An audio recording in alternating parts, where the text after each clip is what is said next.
പഹൽഗാം ഭീകരാക്രമണത്തിന്റെ പശ്ചാത്തലത്തിൽ രാജ്യവും അതീവ സുരക്ഷയിൽ.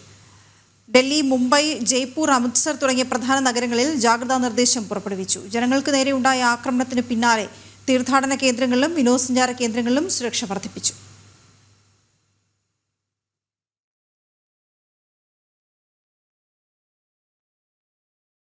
പഹൽഗാമിൽ നടന്ന ഭീകരാക്രമണത്തെ ലോക നേതാക്കൾ ശക്തമായ ഭാഷയിലാണ് അപലപിച്ചത്. US പ്രസിഡന്റ് ഡൊണാൾഡ് ട്രംപ് പ്രധാനമന്ത്രിയെ ഫോണിൽ വിളിച്ച് സ്ഥിതിഗതികൾ ആരാഞ്ഞു. ഭീകരാക്രമണത്തിന് ഒരു ന്യായീകരണവും ഇല്ലെന്നും ആക്രമണത്തിന്റെ സൂത്രധാരന്മാർക്ക് അർഹമായ ശിക്ഷ നൽകണമെന്നും റഷ്യൻ പ്രസിഡന്റ് വ്ളാഡിമിർ പുടിൻ പറഞ്ഞു. ഇസ്രായേലും UAEയും സൗദിയും ഉൾപ്പെടെ ആക്രമണത്തെ അപലപിക്കുകയും അനുശോചനം രേഖപ്പെടുത്തുകയും ചെയ്തിട്ടുണ്ട്.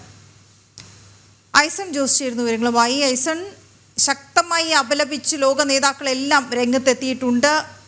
ഓരോരുത്തരും പ്രകടിപ്പിച്ച വികാരം എന്താണ്? തീർച്ചയായും വീണ, എല്ലാ നേതാക്കളും പ്രകടിപ്പിച്ച കൃത്യമായ വികാരം തീവ്രവാദ പ്രവർത്തനങ്ങൾക്കെതിരെ, തീവ്രവാദത്തിനെതിരെ ഒരു ലോക സഖ്യം എന്ന നിലപാടിൽ ഉറച്ചു നിൽക്കുന്നു എന്ന ഒരു ആശയവും ആ ഒരു വികാരവും തന്നെയാണ് നമുക്ക് മനസ്സിലാക്കാവുന്നതാണ്. ഓരോ വാക്കുകളിലും അത് തെളിഞ്ഞു കാണുകയും ചെയ്യുന്നുണ്ട്. ട്രംപ് തന്റെ സ്വന്തം സോഷ്യൽ മീഡിയയായ ട്രൂത്തിലാണ് ഇത് സംബന്ധിച്ച, അതായത് ഭാരതത്തിൽ നടന്ന ഈ ആക്രമണത്തെക്കുറിച്ച് പരാമർശിച്ചത്. ഇത് തീർത്തും വിഷമമുണ്ടാക്കുന്ന ഒരു സാഹചര്യമാണ്. ഭീകരതയ്ക്കെതിരെ ഒന്നിച്ചു നീങ്ങാൻ പ്രേരണ കൂടുതൽ ശക്തമാക്കുന്നതിനെ ഇടവരുത്തുന്ന ഒരു സാഹചര്യം കൂടിയാണ്. മാത്രമല്ല, പ്രധാനമന്ത്രി നരേന്ദ്രമോദിയുടെ ഭീകരവിരുദ്ധ പോരാട്ടങ്ങൾക്ക് പൂർണ്ണ പിന്തുണ ഉറപ്പാക്കുന്നു എന്നും അദ്ദേഹം പറയുകയുണ്ടായി. അത് കൃത്യമായി അദ്ദേഹം തന്റെ സമൂഹ മാധ്യമ കുറിപ്പിൽ അദ്ദേഹം എടുത്തു പറയുകയും ചെയ്തു. അതുപോലെ തന്നെ പുടിനും ഇക്കാര്യത്തിൽ കൃത്യമായ നിലപാടാണ് അറിയിച്ചത്.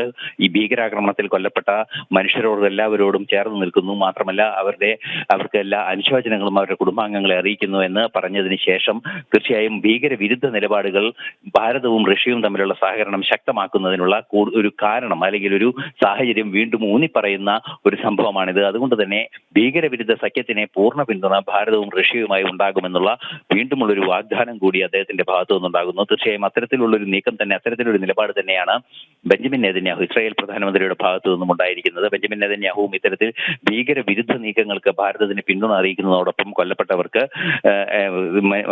ആക്രമണത്തിൽ മരിച്ചവർക്ക് എല്ലാവരുടെയും കുടുംബാംഗങ്ങൾക്ക് അനുശോചനം അറിയിക്കുകയും അവരുടെ ദുഃഖത്തിൽ പങ്കുചേരുന്നു എന്ന് അറിയിക്കുകയും ചെയ്തു. സമാനമായ പ്രതികരണം തന്നെയാണ് ഇറ്റാലിയൻ പ്രധാനമന്ത്രി ജോർജിയോ മെലോണിയുടെ ഭാഗത്തു നിന്നും ഉണ്ടായത്. അത്തരത്തിലുള്ള ഈ രീതിയിലുള്ള ആക്രമണങ്ങൾ, അതായത് ലോകത്തെ തന്നെ ഏറെ നടുക്കുന്ന ഒരു സംഭവമാണ് ഉണ്ടായിരിക്കുന്നത്. ഭാരതത്തോടൊപ്പം തന്നെ നിൽക്കുന്നു, മുറിവേറ്റവരോടൊപ്പവും അതുപോലെ തന്നെ മരിച്ചവരുടെ കുടുംബങ്ങളോടൊപ്പവും നിൽക്കുന്നു എന്ന വികാരം തന്നെയാണ് അവരും വ്യക്തമാക്കിയത്.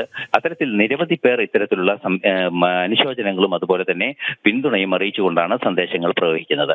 വീണ, ശരിയായി സർ.